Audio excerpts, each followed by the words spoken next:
This is part 2 of chapter 3 in the Westing game by Ellen Raskin.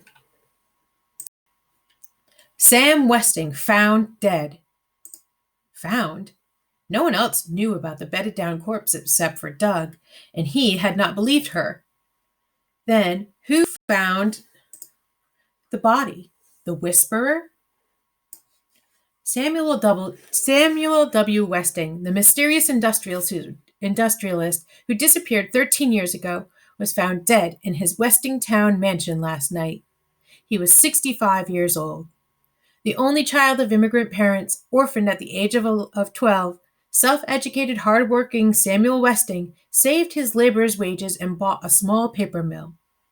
From these meager beginnings, he built the giant Westing Paper Products Corporation and founded the city of Westingtown to house his thousands of workers and their families.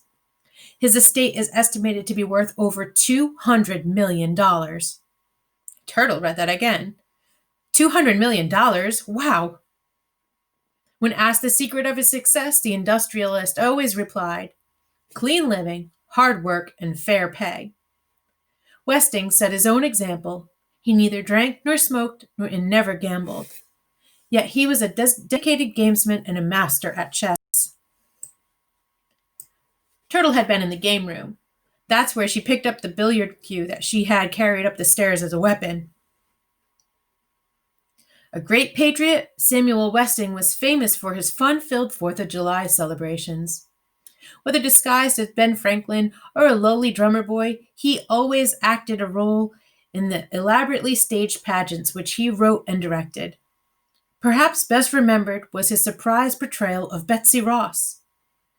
Games and feasting followed the pageant, and at sunset, Mr. Westing put on his Uncle Sam costume and set off fireworks from his front lawn. The spectacular pyrotechnic display could be viewed 30 miles away. Fireworks. So that what was in those boxes stamped danger, explosives, stacked in the ground floor storeroom. What a pyrotechnic display that would make if they all went off at the same time. The Paper King's later years were marred by tragedy. His only daughter, Violet, drowned on the eve of her wedding, and 2 years later his troubled wife deserted their home.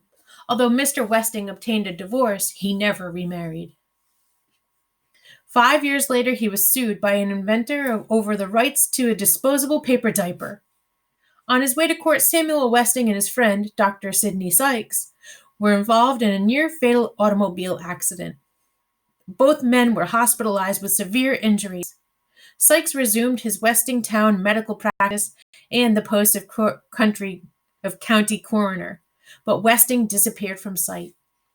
It was rumored, but never confirmed, that he controlled the vast Westing Paper Products Corporation from a private island in the South Seas. He is still listed as the chairman of the board.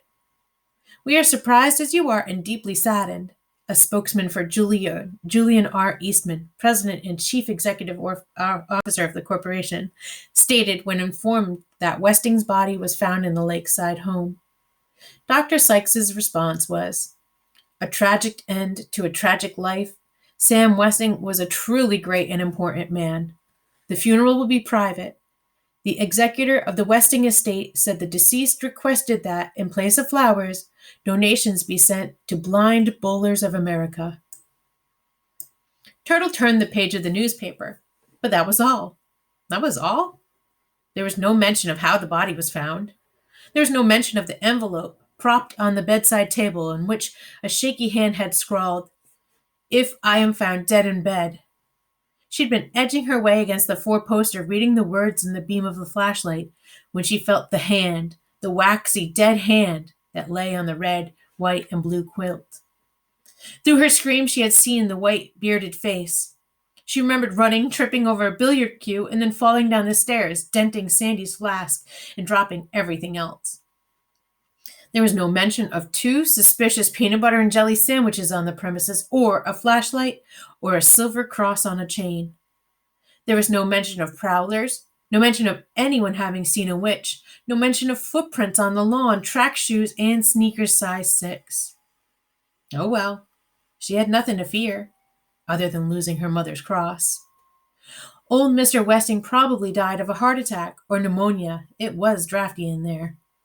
Turtle hid the folded newspaper in her desk drawer, counted her black and blue marks in the mirror, 7, dressed and set out to find the 4 people who she knew had been in the Westing house last night. Doug Who, Theo Theodoricus, Otis Amber, and Sandy. They owed her $24.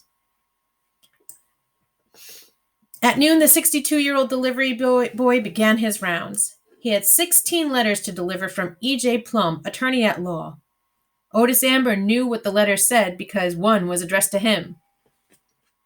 As a named beneficiary in the estate of Samuel Westing, your attendance is required in the South Library of the Westing House tomorrow at 4 p.m. for the reading of the will. Mean old man Westing left you some money, he explained. Just sign this receipt here. What do you mean, what does position mean? It means position, like a job. Most receipts have that to make sure that the right person gets the right letter. Grace Windsor Wexler wrote housewife, crossed it out, wrote decorator, crossed it out, and wrote heiress. Then she wanted to know, who else, how many, how much? I ain't allowed to say nothing. And the other heirs were too stunned by the unexpected legacy to bother him with questions. Madame Who marked an X, and her husband filled in her name and position. Theo wanted to sign the receipt for his brother, but Chris insisted on doing it himself. Slowly, taking great pains, he wrote, Christos Theodoricus, birdwatcher. By the time the sun had set behind Sunset Sour's parking lot, Otis Amber, deliverer, had completed his rounds.